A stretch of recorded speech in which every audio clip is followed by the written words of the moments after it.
Então, sejam bem-vindos hoje no bate-papo da Epocé Filosofia Clínica com a minha amiga Ana Rita de Calzans Perini, e que nos encontramos agora na virada do ano de 2022 para 2023 e resolvemos marcar esse bate-papo sobre filosofia clínica, fundamentalmente, mas muito mais do que isso também, sobre a história da Ana Rita com as suas outras atividades, sua paixão pela filosofia clínica e sua trajetória até hoje. Ana Rita, muito bem-vinda. Agora eu estou devolvendo aquela acalorada acolhida que você me deu no seu canal do Podcast. podcast, né? Que você me entrevistou algum tempo atrás. Agora, então, acolho você aqui com muito prazer para a gente bater esse papo. Fique à vontade, né? É Tudo uma, com você. é uma satisfação enorme estar aí contigo, Fernando. Entre os presentes desses últimos anos foi me aproximar de vocês, me aproximar do teu trabalho, e uma grata surpresa em encerrar um ano com o nosso encontro aqui na Serra Gaúcha, né? Foi bom demais, porque nesses tempos todos a gente aproximou, sim, os nossos fazeres, mas pelos meios virtuais, né? Online a gente não tinha oportunidade de se encontrar pessoalmente. Então é Exato. sempre muito bom, né? Poder abraçar, poder enxergar, né? Olho no olho, é sempre muito gostoso. E bom, tu quer que eu já introduza um pouquinho o meu processo com a filosofia? Isso, à vontade, né? À vontade. Você tem uma palavra-chave que eu acho muito importante, você sempre traz, está no seu podcast, que é a transversalidade, né? Você é a favor dos diálogos, você é a favor dessa transversalidade, dessa compreensão entre todas as áreas. Eu acho isso fantástico em você. Mas fique à vontade para falar do que você quiser. Eu acho que essa é uma das paixões assim compartilhadas que a gente tem, né, Fernando, e com relação à filosofia, antes de falando de uma forma mais abrangente da filosofia, antes de mergulhar na filosofia clínica, que a filosofia clínica é um presente que se apresentou na minha trajetória existencial mais recentemente, né? E que teve uma acolhida muito grande por mim, justo por sentir valorando a alteridade, o mundo do outro, que são coisas que eu acredito muito e que, de uma certa forma, nessa busca por lançar pontes ao invés de levantar muros, que é o que faz muito a transversalidade e a transdisciplinaridade, né? Eu sempre fomentei, né, numa trajetória que são mais de 30 anos trabalhando com a filosofia, com o resgate filosófico, com a transdisciplinaridade e com a sustentabilidade. Eu sou cofundadora do Instituto Orior, que tem por tripé em todos os projetos e os movimentos que impulsiona essas três forças, né? A minha atuação sempre foi mais na área de desenvolvimento humano e transformação cultural. Eu tive a formação em ciências jurídicas e sociais, depois fiz isso pela Unicinos, né? Depois fiz pela Organização Internacional Nova Acrópole a formação em filosofia prática ou filosofia aplicada. Lá atuei como voluntária por mais de 15 anos, né? Coordenando grupos de pesquisa, lançando programas, ministrando aulas. E mesmo no direito, na minha formação na área de direito, eu já tinha assim um afé muito grande, foi aonde foi o meu trabalho de conclusão e todas as minhas pesquisas direcionadas para a filosofia do direito, que eu sinto Uhum. que é o coração, né, jurídico tão esquecido ultimamente, né? Porque é justamente essa arte de pensar, de sopesar, de buscar sentido e dar significado para os processos da existência que acabam, isso sobretudo quando a gente vai para a seara jurídica, isso faz uma falta muito grande para a gente aprender a particularizar o universal, que é o ordenamento jurídico. A justiça está nessa particularização.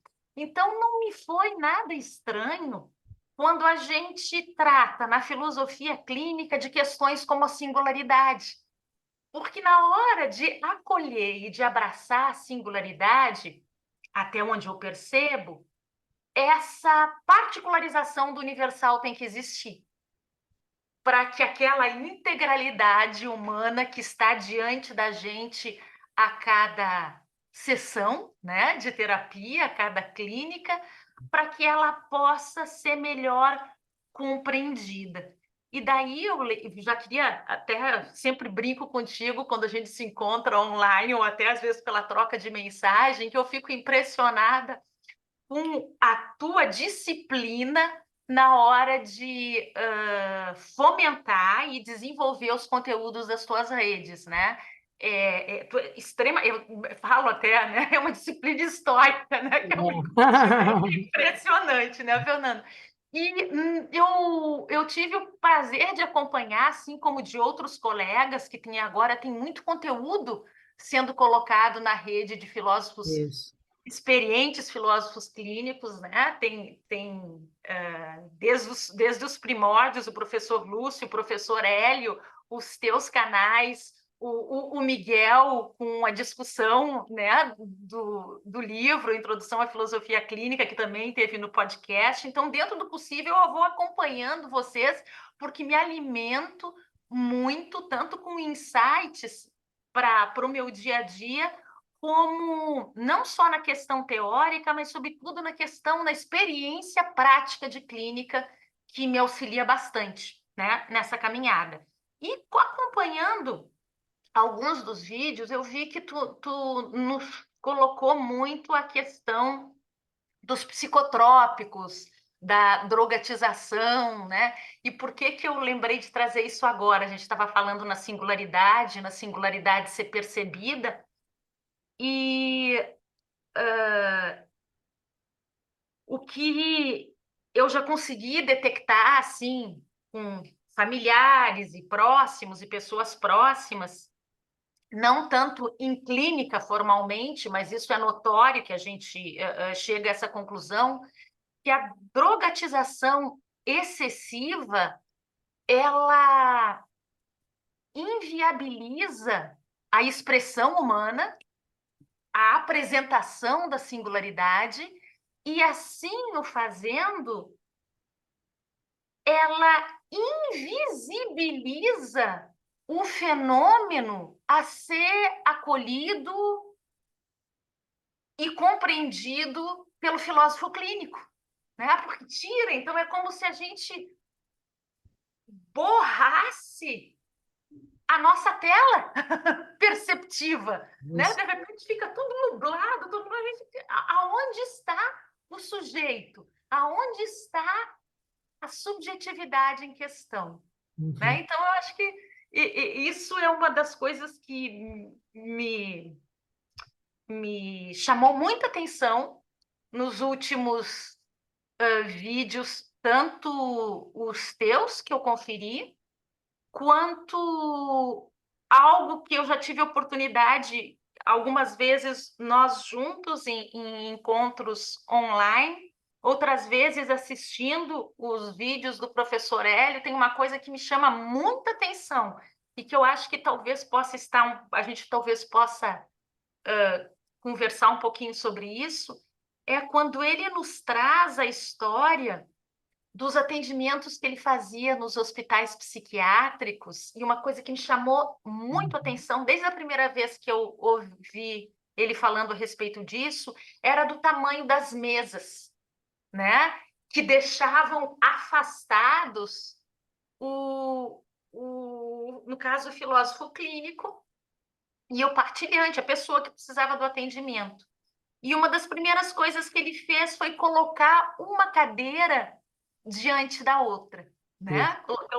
Isso eu acho de ver que as coisas entram em interseção, aquela história da transversalidade, né? Isso, na minha leitura, metaforicamente, é quebrar o muro e é Uhum. construir a ponte, né? Ou seja, numa linguagem mais da filosofia clínica, trabalhar o laço, a qualidade de interseção, né, entre o filósofo clínico e o partilhante, que eu acho assim fundamental. E para mim, eu vou explicar o porquê, isso é um ato de coragem, sabe? E é um ato de coragem na melhor das acepções, porque é o agir com o coração. De uma certa forma, e eu fiquei pensando muito nisso esses dias, quando eu estava revendo alguns vídeos, de uma certa forma, exercitar esse olhar aprendiz. E para que a gente exercite o olhar aprendiz enquanto terapeuta que somos, no sentido de se aproximar do mundo, da subjetividade do partilhante, de uma certa forma, a gente tem que flexibilizar o saber-poder do terapeuta e do filósofo clínico em benefício da clínica, né? Tem horas, eu reconheço demais a importância do método, ou dos métodos, que às vezes se usam uma ou outra filosofia clínica. Não há dúvida no caso desta importância, mas a necessidade de flexibilização do próprio método em favor da clínica para possibilitar o acolhimento do partilhante, eu sinto que aí também vibra essa questão do aprendiz, do Uhum. terapeuta com olhar humano e aprendiz. Eu não sei qual é, a tua impressão disso, e me corrige, por favor, Não, né, em nenhuma qualquer impressão. momento. Não, a metodologia da filosofia clínica, ela permite tanto a singularidade, acolher as singularidades, hoje as 8 bilhões de singularidades na Terra, né? Então, o método é flexível para acolher, mas ele também é flexível para acolher a singularidade do filósofo clínico. Então, é um método completamente plástico, né? Ele vai acolher todos os filósofos, os filosofares clínicos que apareçam ali, né? Mas isso não quer dizer que terão várias filosofias clínicas, porque a metodologia ela continua a mesma, ela só é maleável, mas deveria, no final de um processo terapêutico, se eu e você fôssemos ser filósofos clínicos de um partilhante, nós deveríamos chegar à mesma estrutura de pensamento, mesmo com a sua singularidade terapêutica, a minha singularidade terapêutica e a singularidade da partilhante, porque a flexibilidade do método é para os dois lados, é para o acolhimento e é para o ser filósofo clínico, né? Mas o importante do método é o seguinte, ele não vai dar resultados diferentes na percepção daquela EP. Se acontecer isso, há uma corrupção da metodologia, né?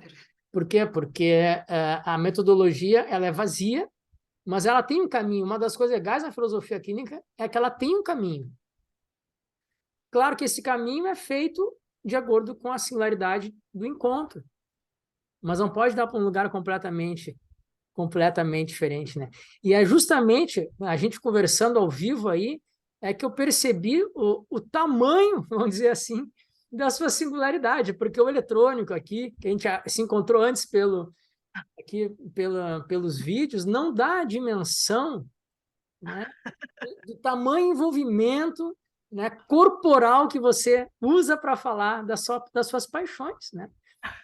Então, eu acho que isso a filosofia clínica ela vai ganhar muito com pessoas como você, com essa paixão que consegue trazer para, já que ela é plástica, para dentro dela, todas essas suas paixões, a filosofia, o direito, a particularidade, né? Então, eu acho que é isso, nós temos que sair um pouco da filosofia clínica de que existe um modo de ser filósofo clínico único. Não, tem vários. Tem vários, né? Então, eu tenho colegas meus, conhecidos meus, que são engenheiros, que são de outras áreas e são excelentes filósofos clínicos, porque o ser terapeuta da filosofia clínica acolhe, né? A metodologia acolhe os seres terapeutas. Você é completamente diferente de mim, e isso é ótimo, porque você também é uma filósofa clínica, e ela acolhe. É isso que eu saí, sabe? Eu saí pensando assim, cara, que fantástico, né? O modo de ser seu vai ser acolhido pela metodologia e não tem que ter um modo de ser para ser filósofo, que não em todo mundo tem. Eu tenho um pouco daquela aquele prejuízo de que toda psicóloga tem que botar lencinho no pescoço, sabe? Sim, sim. Eu não acho isso legal. Eu acho que, sabe, tem que ter outras maneiras de ser terapeutas, e o seu eu achei fantástico, né? Até isso eu queria perguntar para você, você traz, né, bastante essa coisa cultural, social, essa coisa, esse como o mundo parece abrangente. Como é que você lida com isso junto com a filosofia clínica? Como é que você faz essa transversalidade do seu ser, que é amplo, né? Dá para ver como é amplo, é filosofia, é direito, é projeto social, né? E como é que você junta tudo isso na filosofia clínica? Pois é, Fernanda. Aí eu acho que tu tocou num ponto muito legal que vai, no final, chega ao respeito ao método, que é a filosofia clínica ser importante tanto como para o partilhante como para o filósofo clínico. Então é como se em determinados momentos me dá a impressão que numa mesma sessão acontecem duas. É Uma verdade. mesma sessão terapêutica, porque a gente está compartilhante, então são espelhos que giram, né? A filosofia clínica é como grandes espelhos que giram. Olha tanto o partilhante como eu tenho que observar a mim mesma para que a minha singularidade, que como tu meio que deu a entender que é um tanto intenso, Maravilhoso. como que a minha singularidade ela não interfira na singularidade do partilhante. Então, aí também entra a filosofia. Ela é acolhida, sim, porque eu vou ter a minha maneira de manejar e de trafegar pelo método, né? Cada um vai ter a nossa maneira de trafegar pelo método, mas ainda assim é o método, né? E o método nos faz, aciona uma coisa que eu acho fundamental, que é atenção, né? Para os dois lados, não é à toa que a gente tem na estrutura de pensamento um dos tópicos que me é assim muito caro, que é o espacialidade, e que ali só tu já está girando espelhos o tempo todo. Tu está buscando a recíproca, né? E tu está buscando a inversão em momentos que se faz necessário. E daí tu tem um símbolo de um dos teus canais, que é o escafandrista, né? Que para mim ele representa muito isso. É a imagem, inclusive, que desde que eu me aproximei da filosofia clínica, foi a imagem que eu utilizei. Eu pensei, nossa, é um escafandro todo, né? Eu me percebo assim, mergulhando no mundo do outro, na intensidade que o outro me permite, é óbvio, né? Porque isso é uma questão de respeito, né? E nessa profundidade permitida, ali eu navego, ali eu nado, mas sem perder, porque eu tenho que sentir a densidade, a temperatura daquelas águas, né? Daquela subjetividade, mas sem perder o meu porto seguro, que é a minha própria estrutura, e eu tenho que ter um caminho para voltar, senão fico dois perdidos no meio daquele oceano, né? Então eu tenho que ter um caminho, por isso eu acho a imagem do escapandrista muito linda, né? Para lembrar dessa movimentação dos dois espelhos. E um dia desses, que a gente, recentemente, eu fui convidada por uma amiga, e que foi também minha professora de teatro nos últimos anos, que eu dei uma mergulhadinha no teatro como Mais uma. comportamento. Eu dei uma mergulhada no teatro, bem como praticamente comportamento e função. Foi um remédio existencial para mim Que maravilha. no último ano, onde eu senti o meu corpo trabalhando muito a nível de abstração, a nível mental, a nível, né, do pensar, e eu senti o meu corpo muito tolhido. Assim, faltava expressão, faltava isso. faltava expressão a nível corporal, e eu estava muito inquieta e detectei, e é isso, vamos tentar, vamos ver se é por esse caminho. E foi ótimo. Isso, no fim, surgiu até um capítulo, né, de um livro que vai ser lançado amanhã, inclusive, onde eu assino um capítulo de filosofia e dor, né? Nossa. Filosofia e dor. E vai ser o lançamento amanhã aqui em Canela, no teatro. E é interessante que esses tempos a gente fez uma live sobre isso e eu lembrei da Margaret Mead. Ela me surgiu na cabeça porque eu pensei, qual que vai ser o mote da fala, né? Porque eu gosto muito de falas livres, assim, de diálogos livres. Eu coordenei diálogos continuados por muito tempo, com grupos distintos, participações livres da sociedade de um modo geral, ou grupos, diálogos continuados dentro de organizações, né, nas universidades corporativas de empresas, e sempre correlacionando pelo viés da filosofia, arte, ciência, política, enquanto exercício de cidadania. Hoje em dia a gente tem que explicar, né? E religião, enquanto religiosidade. É um horror isso, mas infelizmente a gente tem que traduzir as palavras. E fiz isso por muito tempo, e ainda utilizo isso no meu trabalho, procurando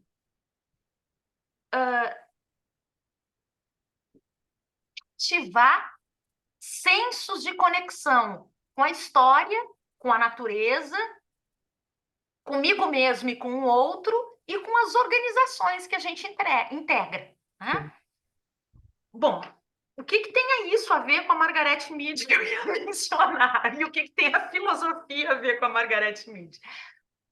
Uma das falas mais conhecidas, que ficou popularizada pelas redes sociais da Margaret Mead, é quando ela coloca como marco civilizatório um fêmur fraturado sanado.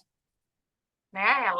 Ela coloca isso, quer dizer, se aquele fêmur se curou, é porque houve todo um trabalho externo àquela pessoa que se acidentou para manter a sua vida, né? Para alimentar, para cuidar. Então aparece aí as palavrinhas que eu queria destacar e que eu sinto assim como o coração pulsante da filosofia clínica, que é a atenção e o cuidado. E tem uma terceira aí também, que é a própria dor, a própria fratura existencial, o próprio choque, os incômodos, os arranhões, os atravessamentos que a vida faz conosco, né? Então, através dessas três palavrinhas, eu sinto que não só a filosofia clínica, como, de certo modo, a história da filosofia e até, e aí eu vou me permitir um trocadilho, a própria filosofia da história orbitam. A história da filosofia através daquele clássico encadeamento cronológico das escolas filosóficas, né? E a história, e a filosofia da história através da possibilidade da gente fundamentar o eu existo. Eu estou aqui presente agora, né, nessa jornada. O que é o fluir histórico? Se não é uma possibilidade da gente se expressar enquanto singularidade que se é e, ao mesmo tempo, pluralidade, já que a gente integra um coletivo sociedade, né? Então, é nesse sentido. E falei, então, de atenção, falei de cuidado, que, né, isso assim, e a dor, o incômodo também aparece para mim. Eu sinto isso, esses atravessamentos, e quando eu falo em dor, eu não estou falando necessariamente de trauma. Eu estou falando a dor, o incômodo, aquilo que é as sacudidas que a vida faz com a gente, né? É muito difícil a gente chegar a um determinado patamar autogênico sem haver um deslocamento de placas. É quase como um pequeno terremoto, às vezes, né? É uma exatamente. acomodação de placas tectônicas, que são as acomodações, na minha leitura, até onde eu dou conta de perceber, da nossa própria EP, né? Alguns nozinhos ou alguns choques vão se suavizando, às vezes formam outros, e a gente tem que Isso. trabalhar naqueles outros, né? Então, nesta acomodação, ao longo da história e ao longo da filosofia, se levantaram aquelas 4 questões básicas, né? Que é quem sou, onde estou, para onde vou e como vou. Então, eu acho que até esses 4 grandes mandamentos da filosofia e da história, e que, curiosamente, eles aparecem no teatro também. Quando a gente tem que fazer uma montagem de cena, as questões que a gente responde são justamente essas. Então, tem um paralelo muito lindo de teatro com filosofia que eu estou aprendendo a desvendar ainda, né? E isso tudo favorece, com maior ou menor incômodo, a aparição que somos nós enquanto seres humanos na linha do tempo. Eu acho isso lindo.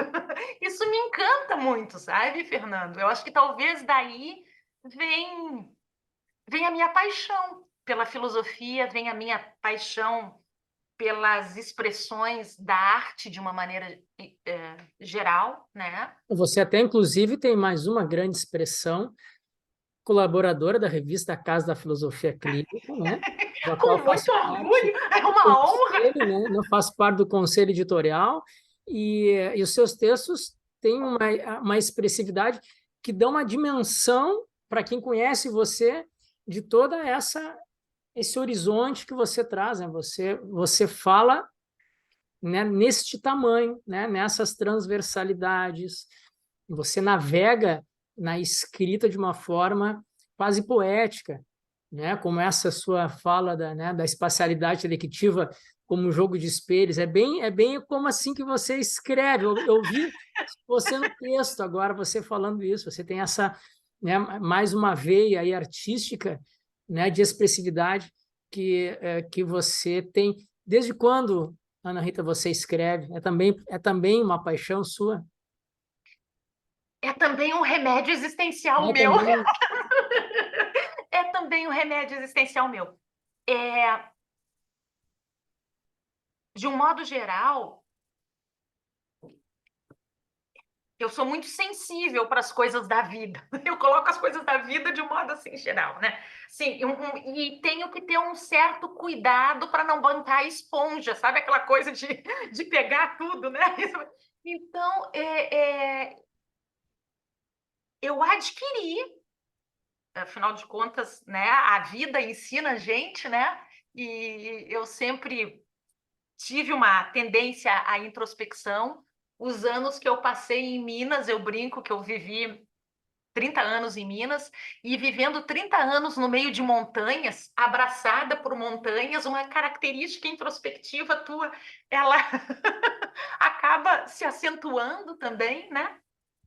Então a gente cria estratégias, né, de como lidar com as afetações do mundo, né? Aquilo que eu chamo dos atravessamentos das coisas do mundo. E convenhamos, a gente tem tido bons atravessamentos, É, a gente tem tido muitos atravessamentos. E a melhor forma que eu encontrei, ou que eu encontro quando tem alguma ideia se apoderando de mim, eu acho isso péssimo, porque eu gosto de me apoderar da ideia, né?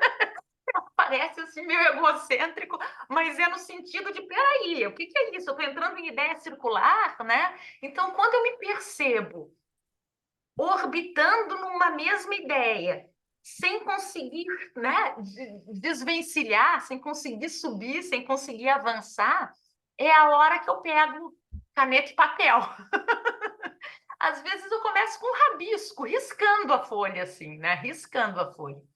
E de repente eu consigo colocar luz, né, metaforicamente falando, mais uma vez, mas trazer luz ou trazer razão, racionalidade para ponderar e refletir sobre a emoção que estava me invadindo, né? Então, é uma ferramenta, Uhum. aí começa a ser paixão também, né? Sim. Porque é uma ferramenta, eu uso isso muito de verdade, eu acho que começou desde cedo como remédio existencial, né? Assim como eu tenho necessidade de música, né? Eu tomo chimarrão. Às vezes, na hora do chimarrão, chimarrão para muitas pessoas, porque a erva tem cafeína, acelera. A gente até comentou aqui em Isso. casa que, né? Altamente estimulante. É estimulante. E como o que me traz o chimarrão é muito engraçado. O chimarrão, não sei, gente, quem vai estar nos ouvindo depois, mas é aquela bebida tradicional gaúcha feita com erva mate. Sabe que a Ati não tomou de tarde e não dormiu até de madrugada. E ela, será que eu chimarrão? Você pode ter certeza. Coisa, né? Altamente estimulante. Tu disse que para ti também, né, Para Fernando? mim, Mas me é. acelera também. Eu tomo café que nem água e durmo tranquilo. Se eu tomo chimarrão, me acelero. Pois é, e olha só que bacana os exemplos das singularidades e do significado que cada um dá para aquela atividade. O chimarrão, para mim, quando eu associo a música, geralmente eu ponho uma música que eu gosto, fico tomando chimarrão. Não gosto de ler tomando chimarrão, daí eu gosto de ficar só com o chimarrão. Às vezes acendo um incenso, às vezes ponho uma música, ou ponho, né? Eu gosto de perfume, eu sou muito sensorial, né? Então eu gosto dessa coisa. E tô com um chimarrão, o símbolo para ele me lembra demais a minha avó materna, que desde pequenininha, de bebê, eu tinha minha aguinha com ela. Então, chimarrão para mim não acelera, não, ele quer dizer, ele me estimula no melhor de mim mesmo, através de um abraço, através de uma acolhida. Então, sereniza. Quase nunca eu tomo chimarrão trabalhando. Eu gosto de tomar um chimarrão quando eu parei. Nós temos uma força mental impressionante. Eu lembro que eu ouvia que as pessoas fumam para se acalmar. Não tem coisa mais estimulante que tem na nicotina, né? Nicotina é a coisa mais estimulante. Então, quer dizer, como assim a pessoa fuma, mas tem seus 5.000 estimulantes a nicotina e se acalma? Cara, isso é a força, né, que nós temos perante o mundo, né? De Isso é, uma coisa isso, altamente estimulante em se sentir calmo e sereno. Eu acho que isso, né, é fantástico, né? e isso é lindo, porque daí a gente vê, e daí a gente chega na questão da fenomenologia, né? Quando a gente começa a falar disso, né, Fernando? Porque daí a gente vê como o que nos cabe um para o outro é exercitar a fenomenologia compreensiva e não a interpretativa. Claro, a Porque, representação do mundo do outro é o que vale. É o que vale. porque, por exemplo, no caso do chimarrão, eu tenho a minha interpretação não pode ser delegada, assim como a tua também Exato, não. exato, Mas a gente cresce demais compreendendo a exato, interpretação um do outro, né? exato. E isso também, olha, eu bato palmas para o método da filosofia Uhum. clínica, porque como soube detectar essa proteção da subjetividade humana, né? Isso, Assim, auxilie a subjetividade humana, mas não interfira na isso, qualidade e na essência da subjetividade humana. Então, é facilitar aquela expressão o mais, bem entre aspas, o mais harmoniosamente possível dentro do que ela entende como harmonia, que pode não ser o que eu entendo como isso. harmonia, né? Então, eu acho que essas questões, de fato, eu confesso, eu tenho assim um nível razoável de leitura, tenho um nível razoável de pesquisa, porque eu sempre mexi com transdisciplinaridade, aprendo muito com as outras cis, tenho alguns pensadores que eu gosto e que leio, mas eu nunca encontrei tamanho respeito nesse sentido, Mas você sabe? podia Fica fazer essa tipo, pergunta para você. Eu queria um testemunho seu de como a filosofia clínica, se é que alterou, se é que ajudou, ajudou, na sua experiência com a filosofia clínica, seja como aluna, seja como uhum. terapeuta, seja como leitora, agora como escritora da revista, qual a experiência, nessa experiência com a filosofia clínica, como ela ajudou você? Como que ela ajudou, né, na sua experiência de vida? Qual a diferença que ela fez na sua vida? Como é que é a experiência com a filosofia clínica nessas várias áreas que você atua? Eu, Porque você tem olha, a filosofia também é muito forte. Eu também sou filósofo, filosofia me ajuda muito, mas eu tenho a clara certeza que. Porque assim, uma coisa importante também, Céu, quando a gente fala de filosofia clínica, nós estamos falando de terapias, não de filosofia. Né? uhum. Não é investigação acadêmica. Né? É terapias, nós estamos dentro do mundo das terapias, psicologias, psicanálise, né? E outras terapias. Então, a filosofia clínica como terapia, como que ela ajudou você, né? Dentro das outras terapias que você conhece, e também no contato de você com o mundo. Como é que a filosofia clínica, Sim. qual a Eu diferença que ela fez na sua vida? é curioso que eu, Ana Rita, eu nunca passei por nenhum processo terapêutico tradicional que não fosse filosofia clínica Olha no só. pré-estágio. Então, isso é um ponto de se observar, porque eu sempre foi terapêutico para mim. Eu tinha as minhas ferramentas terapêuticas que eu usava. Não quer dizer que eu não endoido, né? Que eu não tenho vontade de me escabelar, vira e mexe, que não Claro. choro, que não tenho esteticidades brutas, né? Ao longo da minha vida e às vezes ao longo do meu dia. Óbvio que tenho. Mas as ferramentas com que eu sempre lidei foram com leituras, com escritas, e com mexer o corpo, por exemplo, eu passei grande, depois que eu mudei para cá, eu me afastei disso e daí foi problemático, porque eu tive que arrumar, que nem agora o teatro, outras coisas, outras ferramentas.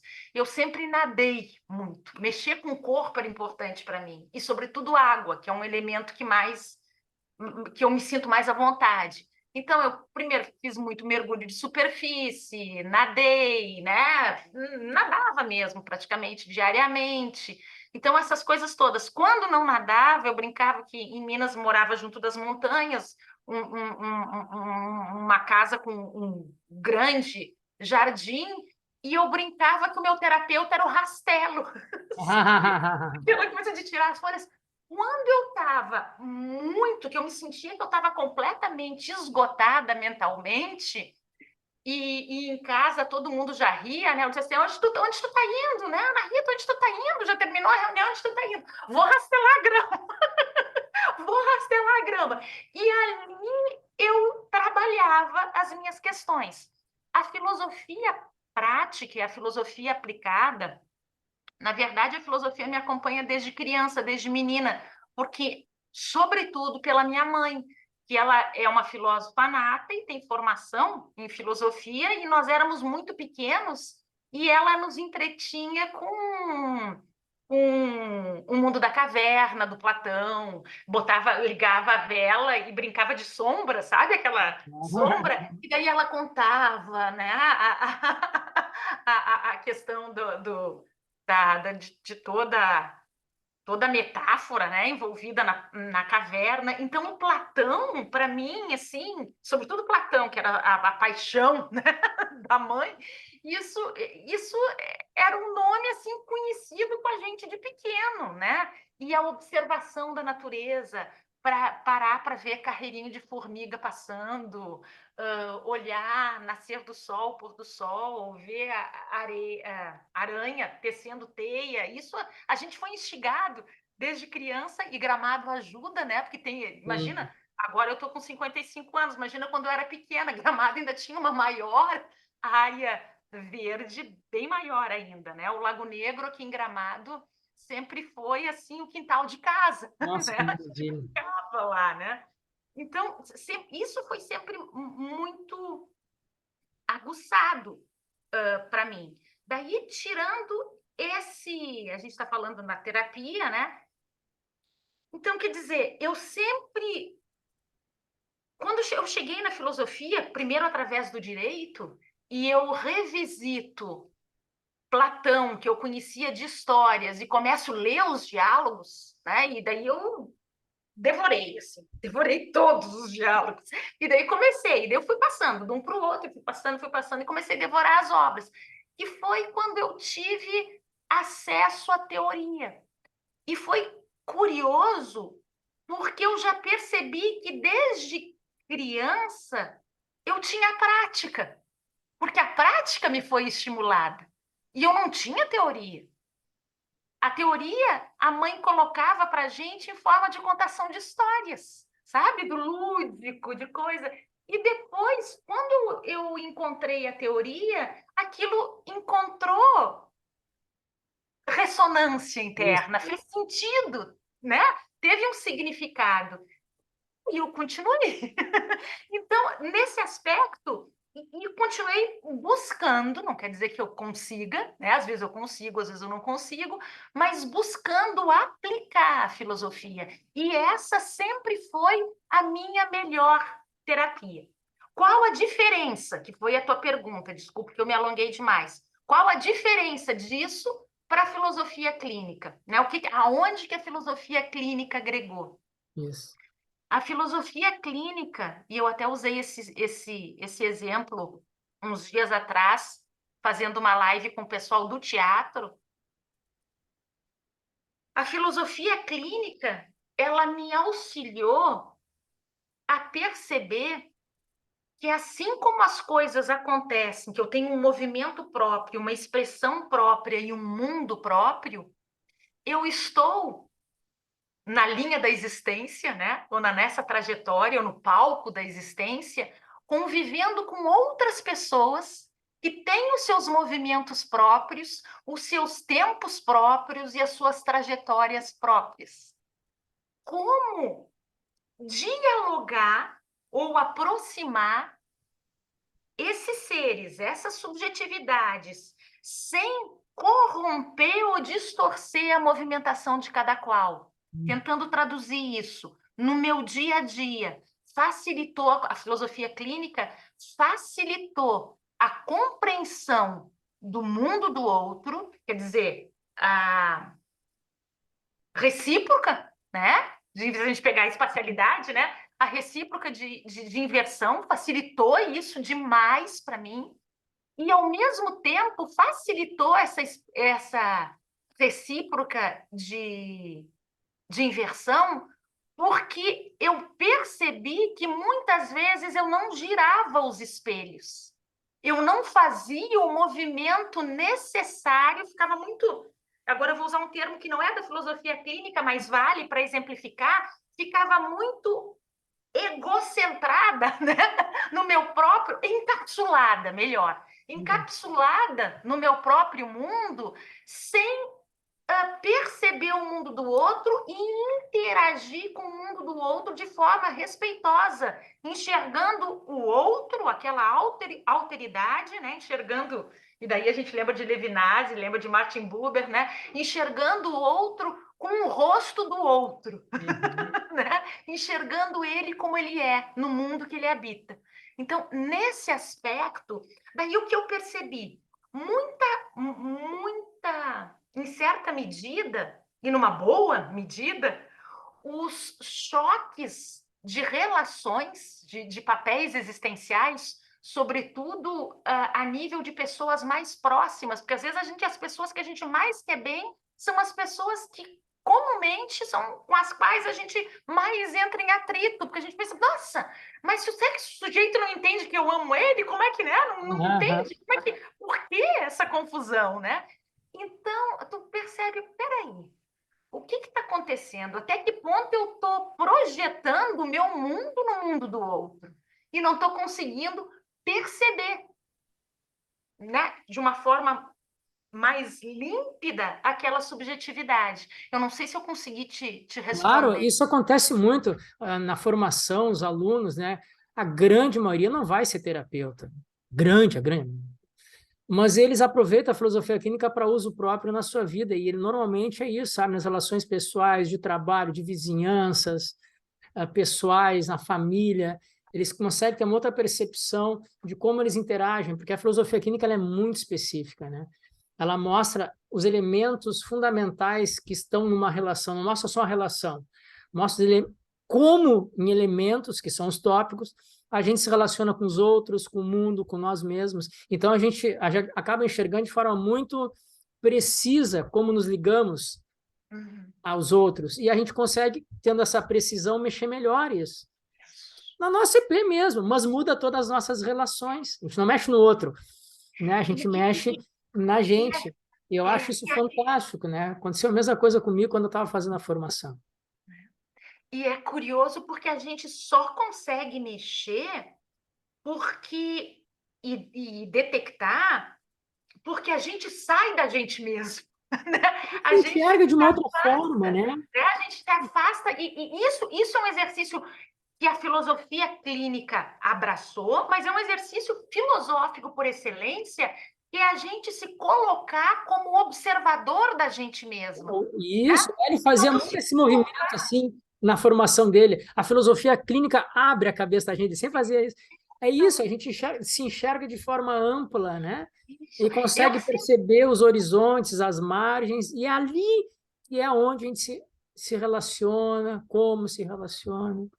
Eu brinco muito com duas coisas, sempre brinquei dando aula de filosofia, isso bem antes de conhecer a filosofia clínica, que é subir no banquinho. Subir no banquinho, não do banquinho do ego, subir no banquinho para descortinar um horizonte perceptivo um pouquinho mais amplo, né?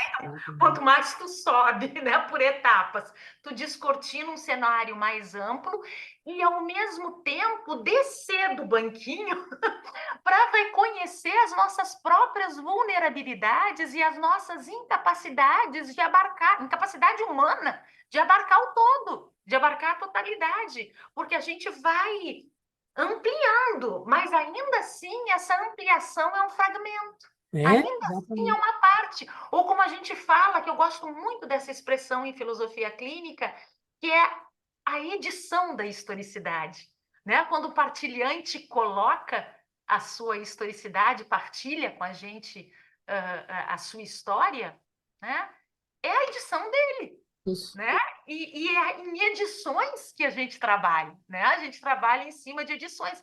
Então, a gente não abarca a totalidade. O Platão, que eu já mencionei, que me acompanha desde sempre, ele tem uma frase que eu acho que tem guarida na filosofia clínica, que é o que é mesmo não é de forma total e verdadeira, porque a Uhum. gente está em movimento, a gente cresce junto com a clínica. Eu já passei ainda nesse mesmo, sendo perto da experiência de vocês, iniciante com o chão de fábrica, né, como vocês chamam, com a prática clínica, eu já tive oportunidade de detectar inúmeras vezes o quanto as questões que vão sendo trabalhadas nas partilhas trabalham a mim mesma, Claro. justamente por essa questão dos espelhos que estão toda hora jogando, né? Então, eu estou ali, eu estou observando, é como se a gente tivesse a capacidade de se vai soar muito estranho, mas é o que me veio no momento. Como se a gente tivesse a capacidade de duplicar as nossas, talvez os nossos tópicos de expressão, a gente Uhum. duplica sim, e tu percebe coisas e depois tu consegue voltar para essa unicidade. Então é quase que um pulsar, né? Tu faz assim, pum, pum, né? E eu Uhum. acho que é esse pulsar, é esse Muito bonito. pulso que torna, na minha visão, a filosofia clínica viva, a Muito filosofia clínica humana, a filosofia clínica aprendiz, isso. né? E daí tu vê, nossa, o método é maravilhoso, mas é uma lástima se ele ficar só na leitura do método e não na prática, porque é na prática que tu faz pulsar. E Nem que é seja esse, na prática e é contigo exatamente esse mesmo, mas é pulsar na ali. É isso aí. E É na prática. esse vai ser o assunto, até é bom falar, né? Fazer a propaganda aqui do primeiro encontro, evento Legal. da Epoqué Filosofia Clínica, com a Casa da Filosofia Clínica, que é o Hélio Strasburg, né? Nosso formador aqui.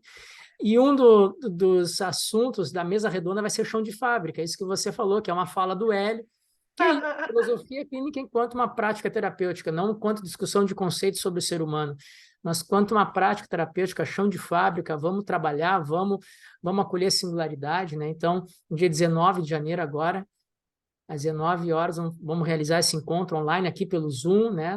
Gratuito, as pessoas que quiserem participar, só mandar um e-mail, entrar em contato com a Hipoqué, comigo, que eu mando o link gratuitamente para participar desse encontro, que é justamente para falar desse pulsar da prática da filosofia clínica, e para mim ninguém melhor do que o Hélio, né, que é uma das pessoas, junto com o Lúcio Pachter, né, o formador da filosofia clínica, sistematizador, os que mais têm prática em filosofia clínica hoje, quase 30 anos de prática. Né? Eu tenho mais uma pergunta para você, depois você fala o que você quiser. Eu queria saber qual a sua crítica à filosofia clínica.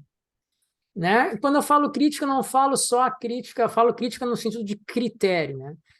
O critério pode ser bom ou ruim, não é necessariamente uma crítica, não é uma questão problemática. Mas qual a sua ou as suas críticas? Quais os critérios que você acha que são importantes, que deveriam melhorar, que têm valor na filosofia clínica hoje, né? Porque você também perambula pelas duas linhas, digamos, da filosofia clínica, tanto a do Lúcio Pachter quanto a do Hélio, né? Você participa da revista, participa de várias coisas, e eu acho isso fantástico, né? Então, você pode estar num lugar aí existencial interessante para me dizer qual as suas críticas, quais os seus critérios, né, que você vê a respeito da filosofia clínica hoje como um todo. Obviamente, eu vou falar a partir do meu mundo. Né?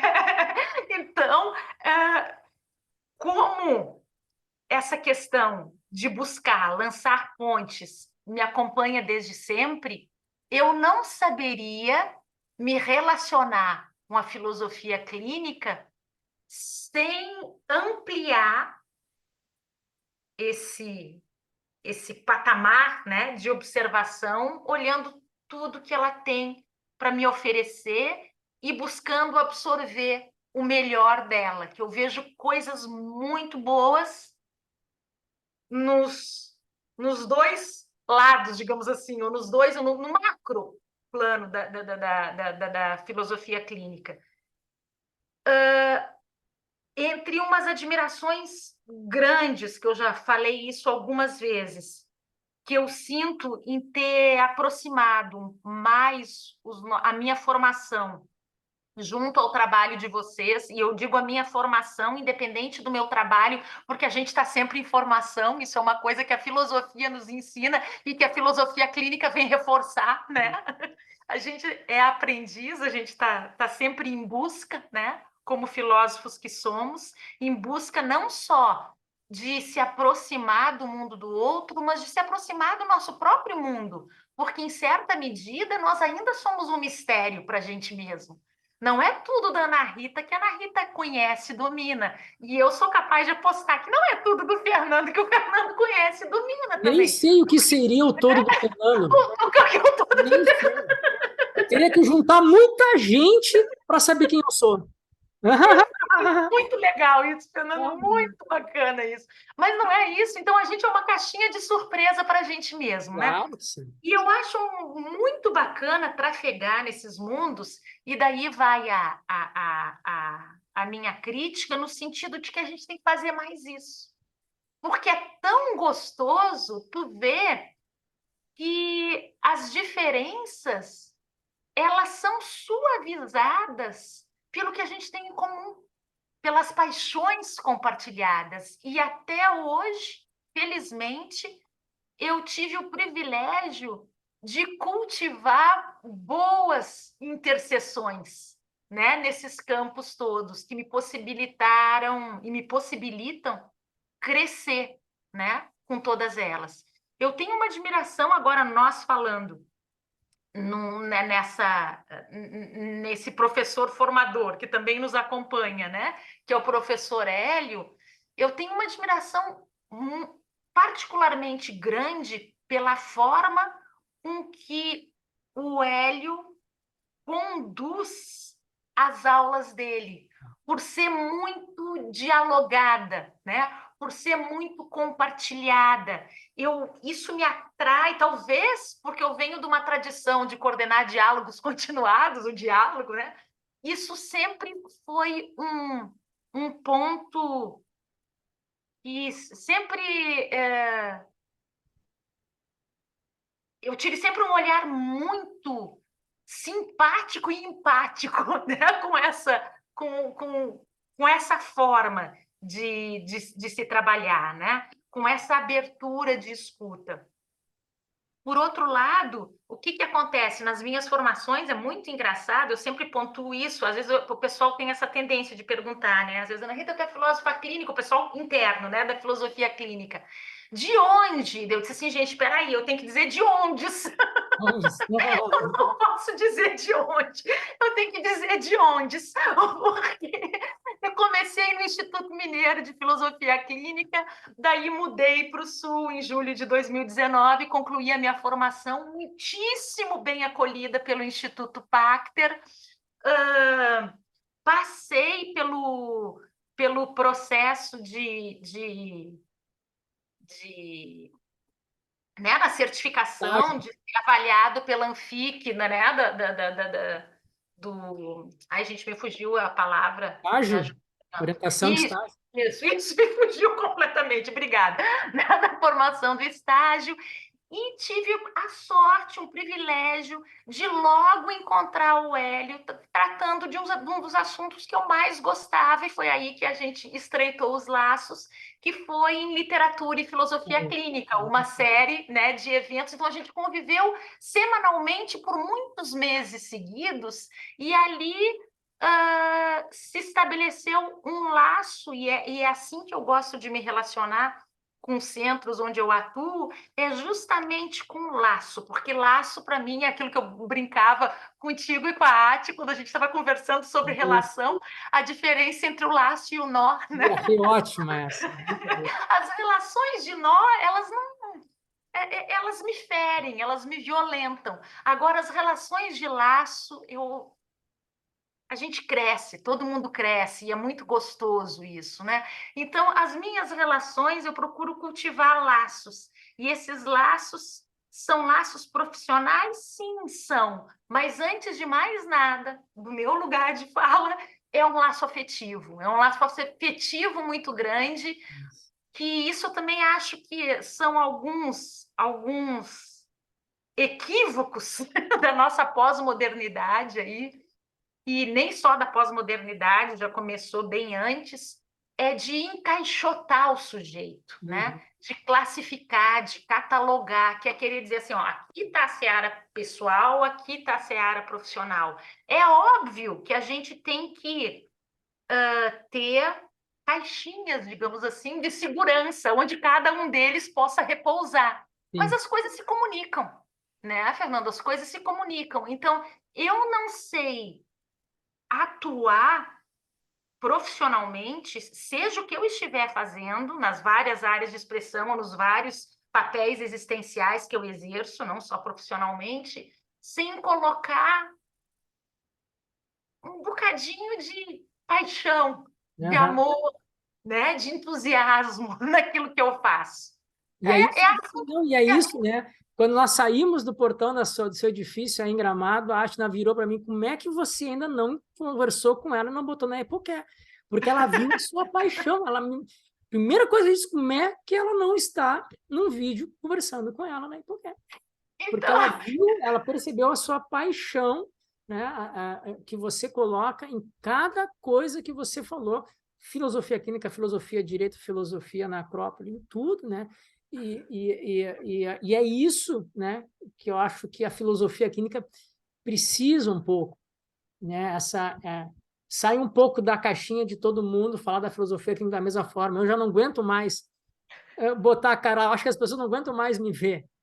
Mas então é isso, eu preciso, né? É legal para a filosofia clínica que outras pessoas, com essa sua paixão, com essa sua dinâmica, com esse seu mundo tão rico, consiga mostrar que a filosofia clínica também cabe aí, né? Que bom, Fernando. É graças à Átila, hoje que nós estamos aqui E um conversando, beijo para a Átila, né, que dá um tá... puxão de orelha. E adorei o puxão de orelha.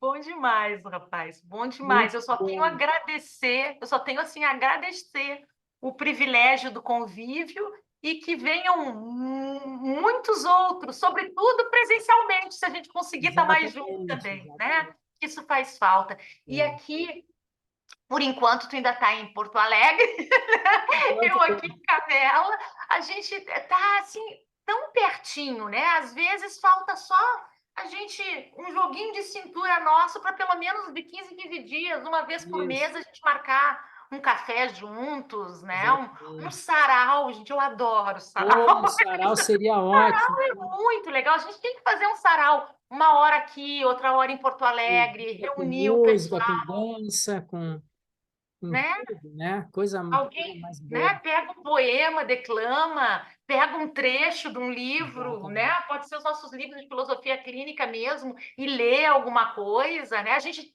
teatraliza o livro, o lido, de Isso. repente é até um psicodrama. É isso. Isso aí. Isso aí. É isso. Ana Fernando, Rita, eu não sei muito como é que... obrigado pela tua fala. A filosofia clínica precisa disso. Eu lembro que meu filho mais velho foi para o primeiro ano do segundo grau, do médio agora, né? E ele ia ter filosofia. E eu morria de medo, né? Que ele pegasse aqueles professores velhos, tipo eu, assim, que falasse a filosofia, né? De um jeito. E aí ele chegou em casa, pai, adorei meu professor de filosofia, ele tem piercing, tatuagem, ele vai de bike para aula, coisa boa, né? É esse modo de ser diferente, que fala a linguagem dos jovens e que, ao mesmo tempo, fala de filosofia. Eu acho que a filosofia clínica precisa rejuvenescer nos seus modos de ser, né? Como você, nesse sentido, nessa paixão, nessa coisa ampla, né? Assim, que nem cabe em você de tanta expressividade que você tem, né? E que a filosofia clínica está aí no meio. Eu acho isso assim fantástico, né? Que você consiga sempre com essa sua energia falar da filosofia clínica e de todos os seus assuntos com essa paixão. Para nós, a filosofia clínica, isso só temos a ganhar, Ana Rita. Muito bom. Bom, obrigada, Fernando. Obrigada mesmo pelo privilégio É de isso. estar junto de vocês aí. Esse vídeo aqui vai ao ar na quarta-feira que vem, no dia 18 de janeiro, tá? Então, dia Bacana. 18, coloco ele um dia antes do evento, do primeiro encontro da Epoqué com a Casa Filosofia Clínica, na quinta-feira, dia 19. Beleza. Aí, dia 19, eu estou lá com vocês. Antes de terminar, Fernando, porque eu achei À tão vontade. bacana, fala um pouquinho desse projeto social que o evento está apoiando, porque eu acho isso interessante para as pessoas saberem.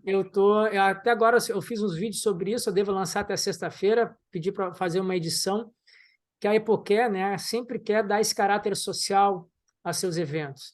Então, abri lá na Vaquinha, que é um site para arrecadar dinheiro, né?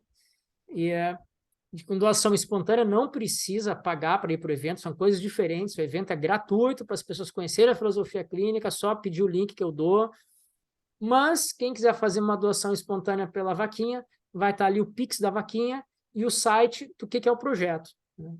Então, a gente vai fazer todo o dinheiro, a gente vai doar para um projeto social que está dentro do guarda-chuva do chamado projeto Altruísmo Eficaz, do Peter Singer, que é um filósofo, né, contemporâneo, professor de Princeton hoje, e ele tem um guarda-chuva de projetos que são humanitários na África. Por que você escolheu um projeto na África, Fernando? Não escolheu um brasileiro, um nacional? Porque o eficaz, do altruísmo eficaz, esse projeto do Peter Singer, é que ele tem um programa realizado por matemáticos que conseguem detectar quanto de cada real ou dólar que você doa chega na ponta do projeto. Que essa é uma grande questão. Eu trabalhei em projeto social 10 anos como coordenador. E nós tínhamos que prestar contas de cada centavo que a gente recebia de doações ou do Ministério Público, de editais, e muitas vezes eram estruturas e não lá na ponta, no que realmente precisava. Essa é uma grande crítica que eu tenho aos projetos sociais, né? O dinheiro fica no meio, fica para coordenadores, fica para professores. É legal, mas assim, será que não tem que chegar mais dinheiro lá para quem precisa? E esse projeto do altruísmo eficaz do Peter Singer, esse eficaz é isso, eles medem para projetos que possam ser medidos. Então, são projetos de comprar redes de inseticidas para malária, água potável, questões de alimentação, habitação, coisas que são medíveis. Então, para cada real que você doar nesses projetos, eles vão dizer quanto que vai chegar lá. Então, acho que essa é a eficácia de doar. Saber que eu estou doando e isso vai chegar lá, 80% do meu dinheiro, 90% vai chegar lá. Então, por isso que eu quero também dar relevância ao filósofo, né? É filósofo, Peter Singer, um grande humanista, e também a relevância a esses projetos que ele tem. Nada impede que mais adiante a Epoqué também, claro, faça doações para projetos nacionais. Então, tudo que a gente receber, vou doar para lá, vou colocar lá o extrato, né, no site depois da Epoqué, mostrando que todo o dinheiro foi doado para aquele projeto. Fantástico, fantástico. Dia 19 a gente tá juntos, Perfeito, então. perfeito. Estaremos lá. Mais uma vez, Ana Rita, muito obrigado pela tua participação. Valeu demais. Obrigado, Ati. Um beijo Isso, grande para ti. isso aí. E Ela para merece todos todos a... vocês, gente, que Tá estão bom, nos ouvindo aí, nos vendo. isso mesmo. Então tá, Ana Rita, muito obrigado e nos vemos nos próximos vídeos, nos próximos encontros. Tchau. Bom, tchau, tchau, Ana Rita.